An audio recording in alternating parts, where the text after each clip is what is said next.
মাহে রমজান সামনে, এবারের রমজানে টার্গেট নাও 30 দিনের রোজার মাধ্যমে দিল থেকে আল্লাহর কাছে এইভাবে 30টা দিন হাতে গুনে তুমি আল্লাহর সাথে ওয়াদাবদ্ধ হও যে আল্লাহ 30 দিন আমি রোজা রাখবো, এবং যৌন চাহিদা, লজ্জাস্থানের চাহিদা, অশ্লীলতা, বেহায়াপনা, নর্তকী, নাচ গান, উলঙ্গ ছবি দেখা, নারীকে নিয়ে চিন্তা ভাবনা, মেয়েকে নিয়ে অশ্লীল চিন্তা ভাবনা, অবৈধ কোনো প্রেম সম্পর্ক, হারাম কোনো রিলেশন,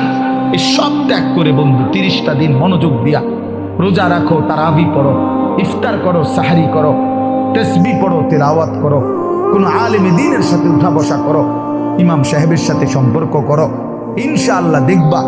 আল্লাহ চাহে তো 30 দিনের মাথায় আল্লাহ বলেন লাআল্লাকুম তাত্তাকুন, আমি আল্লাহ ওয়াদা দিলাম মোমেন তোকে মুত্তাকি বানিয়ে দেব।